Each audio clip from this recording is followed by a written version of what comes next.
me, and all this type of stuff. Yeah. When he's angry and hungry, he goes to Lisa, but when he's content, he comes to me. Oh, that's nice. You're sounding like a cat Yeah. lover, man. The other day. Okay, Mary Lynn says she's here, but I don't see her. Nope, I don't either. You might want to ask her if she tried to join the other meeting and picked the wrong Zoom meeting. Kent, you found the link. Yeah. Okay. I don't know. I just resent it to everyone, so that's confusing me.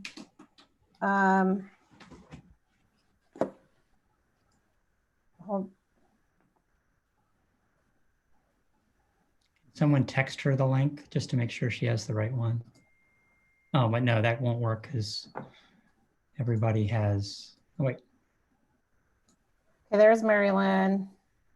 there's Mary Lynn. Okay, Rania is trying to get into, and Chappie will not be here. Ronnie just sent okay. a letter. Okay, so this is meeting.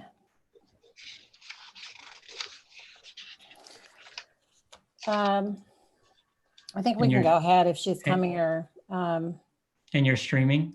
There's Mariko. There's Mariko. Yep, I'm streaming already. Okay, I think we have everyone who's Yep. supposed to be here. Okay, so I'll call to order the executive board meeting of June 26th. May we have the roll call? Larry Klein, Present.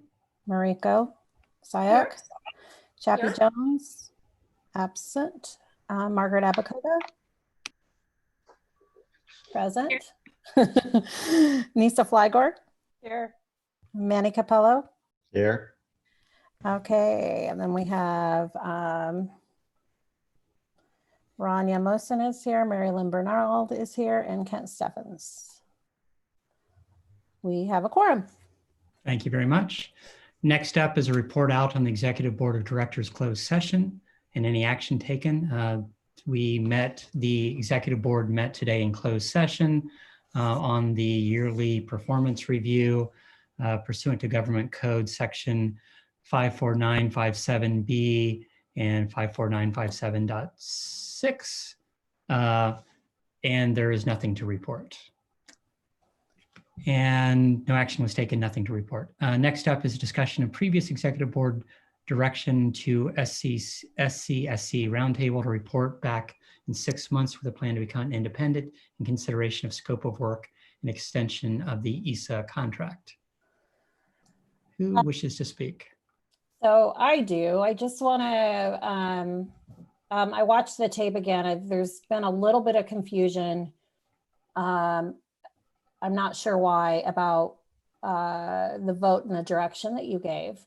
And so I just wanted to tell you that after watching what the vote was several times, I just want to reiterate what it was. And I just want to make sure that I've captured that correctly and that there doesn't need to be something else to it. So the executive board would like a plan for the SCSC Roundtable independence from Cities Association, or identify a new fiscal agent and or project manager if needed. Revisit the bylaws and MOU with updated changes to become independent. And that was a motion by Vice Mayor Jones and a second by Vice Mayor Flygore. And it was a unanimous yes. And it was not a hard, I'm sorry, I didn't read the first part of it. The executive board requested a 6-month check-in in January, which is not a hard deadline of the following items. And so I just wanted to reiterate that there seems to be some confusion about the Cities Association current involvement in the roundtable, and nothing really changes as I see it. And I want to make sure that that is correct, because we still have a fiduciary responsibility as their agent and the one who writes and, makes the contracts, and their insurance falls under us. And so I just want to make sure that that is if I'm understanding that correctly. Okay, thank you. And anyone wish to speak on that matter. I know that we've had ongoing discussions, but I think that that captures, at least my recollection from what we were discussing, that, we ultimately understand that at least for the 6 months, year, whatever, however long that takes, it is under kind of the insurance and kind of protective arm of the cities association, but figuring out the long-term plan. And of course, there's bylaw changes, and as we know, bylaw changes are never a quick thing from any of these organizations. Would be, an important kind of next step. So, who, either raise your virtual hand or raise your actual hand if you wish to speak. And I just got a message from Rania that Chappie will be joining in just a few moments, but let's go ahead and get started. Comments? Mariko raised her hand, I think. I missed it. Go ahead, Mariko. You're muted. Hopefully it's more of a question. As who's responsible for developing this exit strategy? Is it us as Cities Association, or is it the roundtable? I would- believe, well, Go ahead. I believe from what I heard you say, it's the roundtables Okay. to do that. And is that what your wishes were, correct? I think that makes sense. It's not Yeah. for us to make sure that, what their plan of action is, and, over the next 6 months, and figuring out, whatever meetings are required to set that plan of action in place, and whatever, I don't think it's additional responsibility for you or this organization. Okay, just perfectly, I'm in complete agreement. Just wanted to clarify that. Good. Margaret has her Yeah, hand up. Margaret. Thank you, Margaret. Oh, I'm sorry, but I guess I don't know what's the question here that we're trying to answer. What Well, was I just misunderstanding? I want to make sure that I captured and what I heard Okay, is what you intended. And also then it's a message again for the roundtable to let them know that we haven't exited. I did send them a message after the meeting and with the points that I just read. Mhm.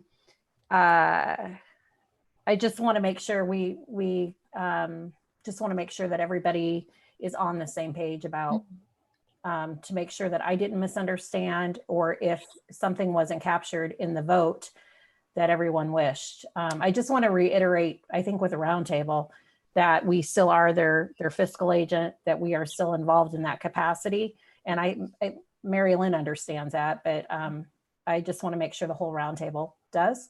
Okay. And then, so if that, does anybody have any questions beyond that? Yeah, Andy, I have a question, and that is, Yeah. was there also an expectation that your time that's spent relative to the roundtable would diminish, or somehow So what in what the near future it would reduce to some scale? So I heard that definitely that's what you were asking.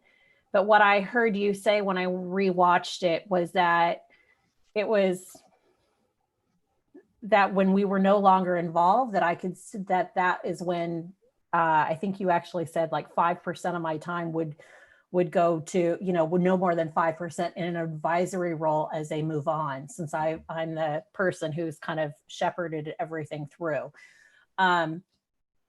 I think you all need to give, I'm trying, I heard you loud and clear that you want me to pull back my time. I do have some concerns because as their fiscal agent, their budget is larger than our budget, and we have a fiduciary responsibility to make sure that everything is going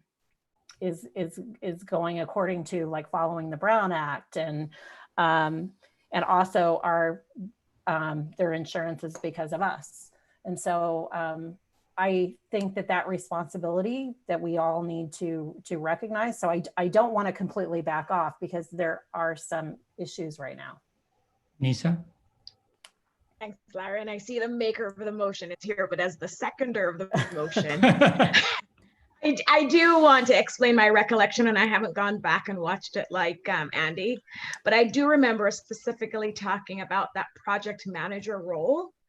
And the idea, at least my impression, was we were going to actively try to find a project manager. The only outstanding question related to the project manager was whether or not, because we still remain the fiscal agent, whether or not the project manager could be an outside consultant.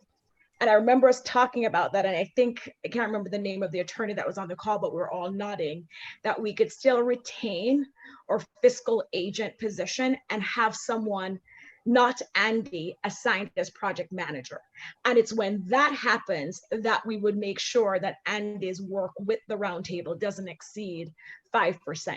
But until we find that project manager, I agree with Andy, there are things that need to happen now that without that project manager filling that role, she would have to continue doing it. So I think if I were the roundtable and I was doing priorities about what we need to start doing for this initial 6 month, and it's not a hard, deadline at the 6 month period. We really wanted to work with the roundtable to make sure that they could be independent, successfully independent. So that's my recollection about that project manager. I remember us talking about it.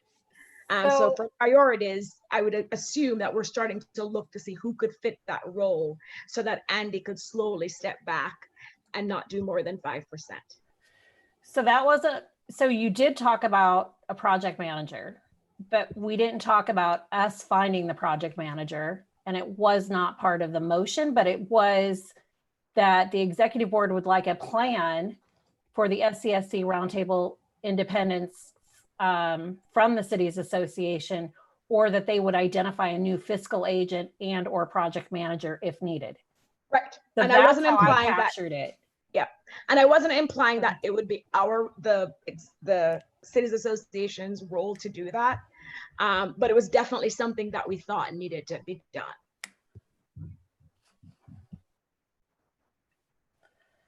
So that's clear to me. Mary Lynn, do you have any questions that you think others might have? I don't have questions. I am now getting materials that make me more and more aware of the costs borne by cities. Andy sent something out earlier this month that I, in a shared file that I found today, that has to do with monthly costs for independent organization and one-time costs should we get separated. There would definitely be a cost of the legal fees associated with forming a new agency, given the fact that we do not have an opportunity for an onboarded parent association at this point, which under most circumstances would be an airport. And we don't have that. There would be the added association fees of the project manager. And our mission is to have ESA, a technical consultant, to handle the items that the roundtable is charged with doing. I need to just make that very clear so that it's understood what the challenges are ahead.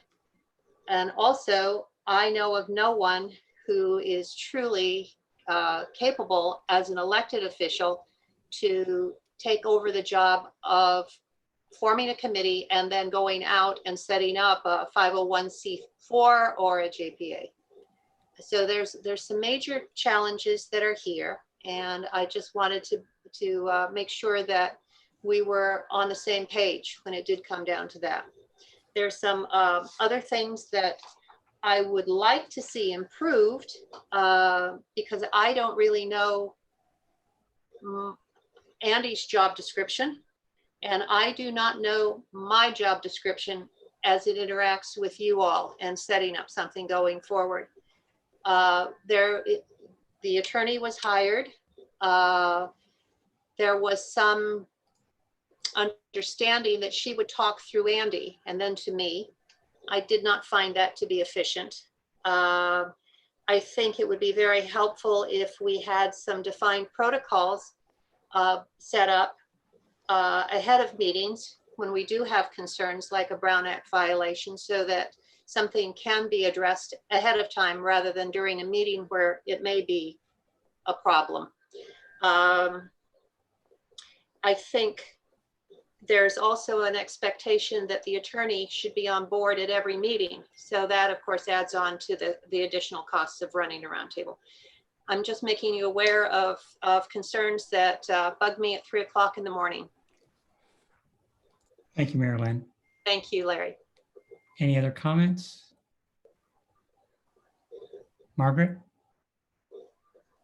So the way I look at this is, and I've been involved with nonprofits then that have been fiscal agents for other groups and been in groups that have had fiscal agents. So I guess my view is that you can really essentially run as an organization and then just have you can have the cities association continue to be the fiscal agent, but like my interest is really in terms of the organization having its own staffing. And, that's been the challenge because I think it has been quite a bit of work for Andy. And yet I also gathered from the conversations I've had with other members and other people involved is that there seems to be a disconnect between her and the board because the board didn't necessarily hire her. And I guess I get these, I hear about these questioning of like the legal even the legal counsel, because I guess the roundtable didn't hire her, just questioning the authority. And that's my challenge, that my biggest concern is like, the board has to be willing to go with Andy and whoever else that the cities association hires to run this, or if they're not willing to, then they need to go find their own staffing. And I feel like at this point in time, it's gotten to a point where the roundtable needs to go find its own staffing, because I just don't think that there are members there who are, really listening to legal counsel even, and that's a real challenge. So my thought is, yeah, it is a lot. And I think that's a question to be asked first, is whether it's worth the, continuing. I know the congressional offices, I think, want it to continue, but like we as a cities association can't carry the load anymore, frankly. So there needs to be others to fill in. And so the 6 months is for that opportunity to, if you want to, and I don't, I wasn't here when SP Clean Energy was started, but my understanding was that city staff took some of those roles on, and maybe that's a model that could be followed. But I think, yeah, there just has to be an eventual independence, because the board, your board, the roundtable board, has to be invested in the folks who are trying to run the organization, and that's not happening right now. Could I get clarification from you all as to how you feel? I'm not asking you to take over anything, but there has been a differing idea or ideas on how one goes forward. Margaret, you just mentioned contacting staff and having staff help. I've been told that no, it should actually be an ad hoc meeting of roundtable members and not including staff, because staff shouldn't be charged with dealing with the roundtable. And so I'm getting mixed messages, and I would like. Can I make a comment? I think that the roundtable members have to have the full conversation together first, and then you guys decide. And then you decide your path forward. How do we have that conversation if we don't know what our path forward might be, though? We're going in circles here, and I need to have. I don't think. Well, I don't think it's a decision for this body to make that. I think you have to agendize it for your July meeting. Right. I think so. I see a path forward is, to some degree, it's a brainstorming session and figuring out, whether or not staff from different cities would be contributing. So if you go back to SVCE, at that point, Jim Griffiths was mayor for the city. He was also kind of leading the charge with a few other folks on SVCE, and we contributed a good portion of staff time to Sunnyvale staff time to that organization to help it through the growing pains of the first year or so. So that was, that was an effort that we helped making sure that that moved forward. So I do think that having those discussions at a board level and saying, what the process for it's not this organization's, it's not CASC's responsibility to say, well, this is what you should be doing. I think it is important for the roundtable to members to weigh in on, yes, hiring somebody, increasing dues, donating staff time, all those sorts of things that are all those options that are on the table, and discussing each of those and figuring out, how the organization looks in the long term, whether or not bylaws need to change, that's kind of secondary. It's first the blue skying and coming to some consensus on what the best things are going forward. Marika? And one of the things I think, recognizing that utilizing city staff time, it varies with each city. I know within the Peninsula Division, when we redid our bylaws, and Nisa could speak to this, it's in there and it's clear that any officer that chooses, any city elected official that chooses to be an officer, that there's now an expectation that their city staff has to be involved and that they have that conversation before even submitting an interest to be on the board, just because there is an expectation that oftentimes your city staff have to do extra work, and it has to be, there has to be that discussion up front and in agreement before someone takes on that responsibility. That's a good point. Any other comments? Yes, Kent? Just wanted to share some comments. I've been involved in a couple of these, and I was involved in the formation of Silicon Valley Clean Energy and some other JPAs. And it is, we did start out with city staff being the lead, but we kind of knew it would graduate to something bigger. And obviously it did with Silicon Valley Clean Energy. The roundtable's much smaller. There's less frequent meetings, there's less demand, but there's certainly more demand than you have with the support staff you have with the cities association. But in theory, if the member agencies of the roundtable are willing to step up and say, okay, this city's going to be the fiscal agent, and this city's going to provide a project manager, and this city's going to provide even an attorney perhaps to attend the meetings, you could cobble something together, but there has to be the willingness of the member agencies to step up and say, we will take that on. I mean, that's one model. Another model would be to raise the dues and hire a consultant to be project manager, hire an attorney, hire an accounting firm to be a fiscal agent. But then the members have to be willing to spend money. It's not, but you need to look at one of those two models, I think, and see if the members of the roundtable are willing to take on some of the tasks that you have. And that's where I get into the circular conversation. Do I offer it during a brainstorming session to the members, or without knowing that we would have enough staff that would be willing to take on fiscal agency, project manager, legal? It sounds like it, Mary Lynn. What I'm hearing is that at your next meeting, that it really is, it's almost like there's two scenarios or two, and so the group as a group has to decide, is this where we're going, where each city's donate a certain amount of staff? Do we raise dues? And then they take that back to their city councils and or staff to see which of the two. Either way, it's a commitment from that city member agency. And I don't think your roundtable can make that decision ultimately on their own without the cities. Exactly. And with the equation that we have based on population, some cities have said, 2 cities have said they're financially okay. They would like to pay more. There are other cities that if they are given a higher bill will be out. And so there's an impact there that makes option number 2, if we want to call it an option, a difficult one to proceed with.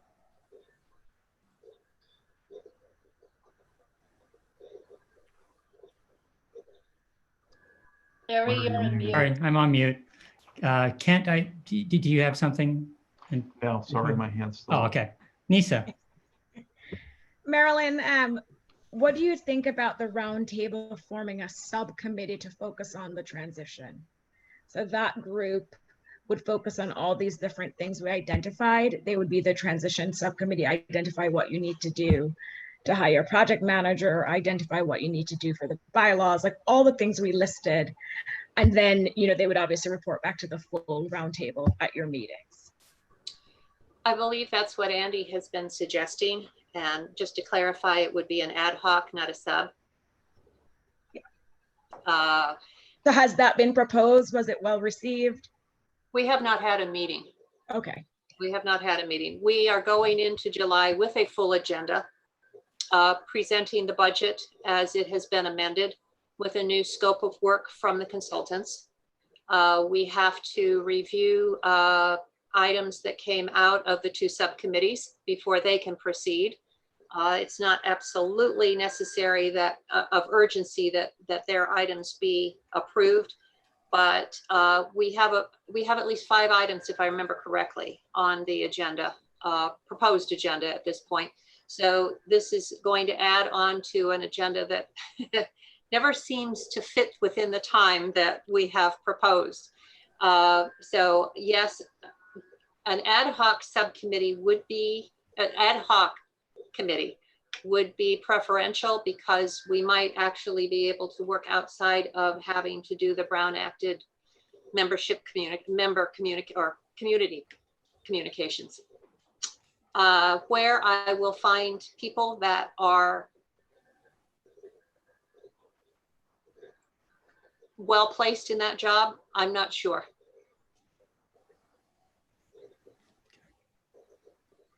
Okay. Any other comments? I don't think there's anything in our bylaws that says that, except I can set up an ad hoc committee. So I think I can work around it. Okay. Anyone else? So hopefully that's given you a little more clarification, Mary Lynn. Does it Yeah. have to be in July? Could it be September? From the board, from this board standpoint, we understand that, and this is the issue as we move into July, August, and a lot of councils go on vacation. And that's one of the reasons why we shut this organization down pretty much at this time, even though, some cities continue, some cities don't.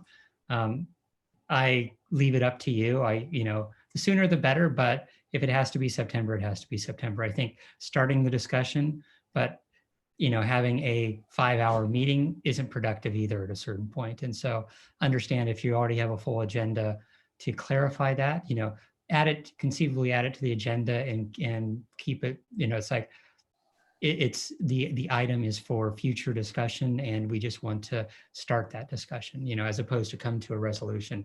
I think that's one way to play it, but I leave it to you and your management of that organization and that group.